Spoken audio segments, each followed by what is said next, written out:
ఏది అయినా ట్రై చెయ్యి ఆచి చికెన్ మసాలా. ఆచి చికెన్ మసాలా. భారత్ ఆఫ్ఘనిస్తాన్లోని ఆసుపత్రిపై పాకిస్తాన్ దాడిని భారత్ ఖండించింది. రంజాన్ వేళ ఇలా చేయడం దారుణమని మండిపడింది. ఇక దీన్ని ఆఫ్ఘన్ సార్వభౌమత్వంపై దాడిగా పరిగణిస్తున్నట్లు తెలిపింది. ఇది మిలిటరీ దాడి కాదు, మారణ హోమమని పేర్కొంది. ఇదొక పిరికిపంద చర్యగా అభివర్ణించింది. కాగా పాక్ దాడిలో దాదాపు 400 మంది అమాయకులు మరణించారు. మరో 250 మందికి పైగా గాయపడ్డారు. కబూల్లో డ్రగ్స్ కు బానిసైన వారికి చికిత్స అందించే హాస్పిటల్పై ఈ అటాక్ జరిగింది.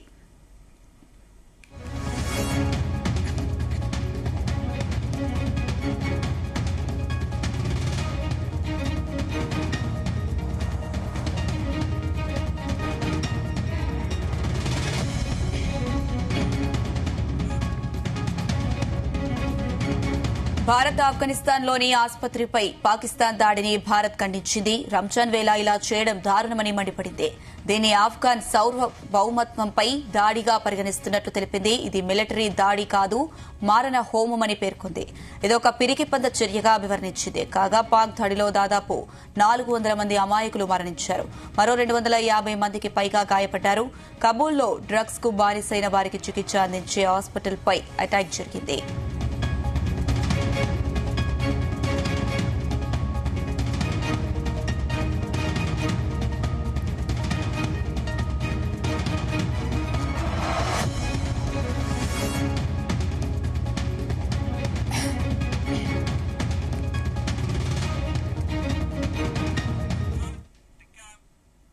పశ్చిమాసియాలో మొదలుతున్న ఉద్రిక్తతలతో భారత్, ఇరాన్ దేశాల మధ్య షిప్పింగ్ వార్ ఆసక్తికర మలుపు తిరిగింది. హర్మూజ్ జలసంధ భారత జెండా ఉన్న నౌకలు, అలాగే భారత్ కు వచ్చే నౌకలను పోనివ్వాలంటే తమ వద్ద బందీలుగా ఉన్న 3 ఆయిల్ ట్యాంకర్లను ఇండియా తక్షణమే విడుదల చేయాలని ఇరాన్ గట్టి షరతు విధించింది. భారత్ స్వాధీనం చేసుకున్న ఆస్ఫాల్ట్, స్టార్, ఆల్ జెఫ్టియా, సెల్లార్, రూబీ అనే 3 నౌకలను తిరిగి అప్పగించాలని ఇరాన్ డిమాండ్ చేస్తుంది.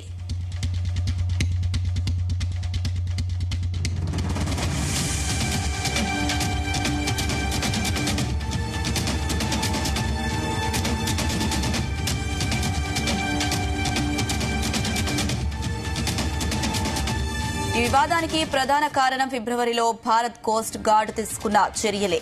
ఈ 3 నౌకలు తమ గుర్తింపును మార్చుకుని సముద్రం మధ్యలో అక్రమంగా చమురును ఒక నౌక నుంచి మరో నౌకకు మారుస్తున్నాయనే ఆరోపణలతో ముంబై తీరంలో వీటిని నిలిపివేశారు. అయితే ఈ నౌకలకు తమకు సంబంధం లేదని గతంలో ప్రకటించిన ఇరాన్ ఇప్పుడు ఆ షిప్స్ విడుదల కోసం పట్టుబడుతోంది. కేవలం నౌకల విడుదల మాత్రమే కాకుండా తమ దేశానికి అవసరమైన కొన్ని రకాల మందులు, వైద్య పరికరాలను సరఫరా చేయాలని కూడా ఇరాన్ రెండో షరతుగా పెట్టింది.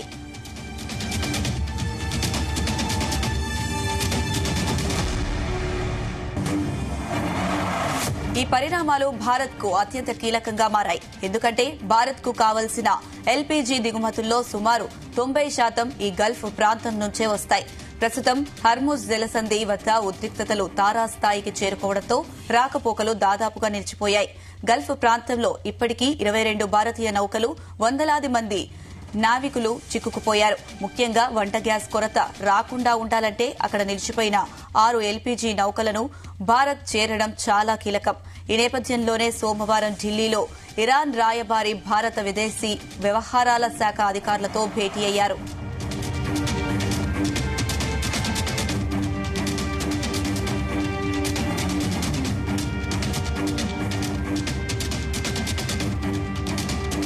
భారత్ మాత్రం ఈ షరతులపై ఆచితూచి స్పందిస్తుంది.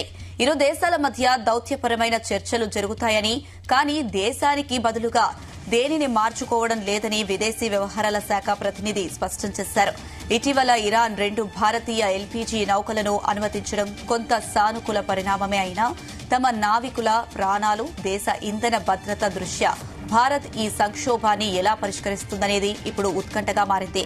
ఇరాన్ పెట్టిన ఈ కఠిన షరతులు అంగీకరిస్తారా లేదా మధ్య మార్గంగా మరో దారి వెతుకుతారా అన్నది వేచి చూడాల్సిందే.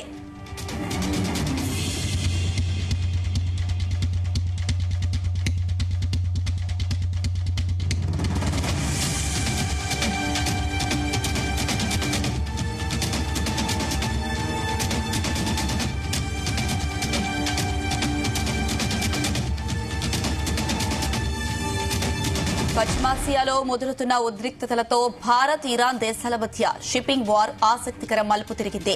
హర్ముజ్ జలసంధి గుండా భారత జెండా ఉన్న నౌకలు అలాగే భారత్కు వచ్చే నౌకలను పోనివ్వాలంటే తమ వద్ద బందీలుగా ఉన్న 3 ఆయిల్ ట్యాంకర్లను ఇండియా తక్షణమే విడుదల చేయాలని ఇరాన్ గట్టి షరతు విధించింది. భారత్ స్వాధీనం చేసుకున్న ఆల్ఫర్ట్ స్టార్, ఆల్ జెఫ్టియా, సెల్లార్ రూబీ అనే 3 నౌకలను తిరిగి అప్పగించాలని ఇరాన్ డిమాండ్ చేస్తోంది.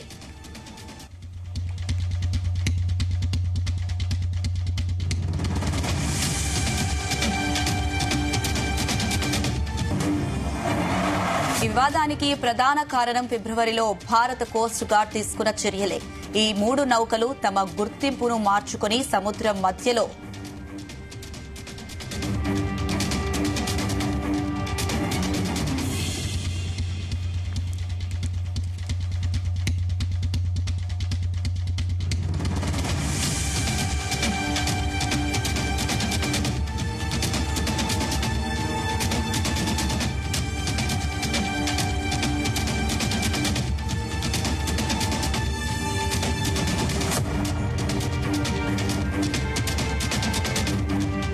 ఈ వివాదానికి ప్రధాన కారణం ఫిబ్రవరిలో భారత కోస్ట్ గార్డ్ తీసుకున్న చర్యలే.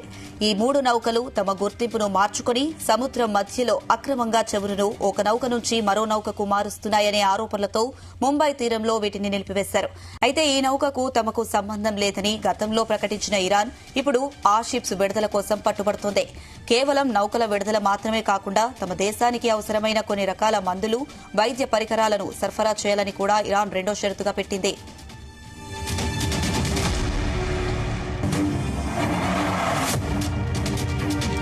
ఈ పరిణామాలు భారత్ కు అత్యంత కీలకంగా మారాయి. ఎందుకంటే భారత్ కు కావాల్సిన ఎల్పీజీ దిగుమతుల్లో సుమారు 90% ఈ గల్ఫ్ ప్రాంతం నుంచే వస్తాయి.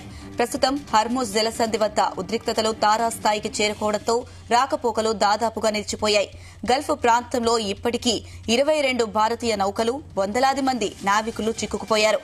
ముఖ్యంగా వంట గ్యాస్ కొరత రాకుండా ఉండాలంటే అక్కడ నిలిచిపోయిన 6 ఎల్పీజీ నౌకలు భారత్కు చేరడం చాలా కీలకం.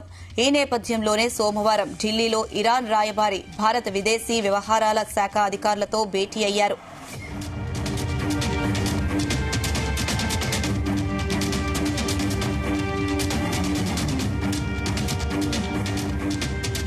భారత్ మాత్రం ఈ షరతులపై ఆచితూచి స్పందిస్తోంది. ఇరు దేశాల మధ్య దౌత్యపరమైన చర్చలు జరుగుతాయని, కానీ దేశానికి బదులుగా దేనిని మార్చుకోవడం లేదని విదేశీ వ్యవహారాల శాఖ ప్రతినిధి స్పష్టం చేశారు. ఇటీవల ఇరాన్ 2 భారతీయ ఎల్పీజీ నౌకలను అనుమతించడం కొంత సానుకూల పరిణామమే అయినా తమ నావికుల ప్రాణాలు, దేశ ఇంధన భద్రత దృష్ట్యా భారత్ ఈ సంక్షోభాన్ని ఎలా పరిష్కరిస్తుందనేది ఇప్పుడు ఉత్కంఠగా మారింది. ఇరాన్ పెట్టిన ఈ కఠిన షరతులు అంగీకరిస్తారా లేదా మధ్య మార్గంగా మరో దారి వెతుకుతారా అన్నది వేచి చూడాల్సిందే.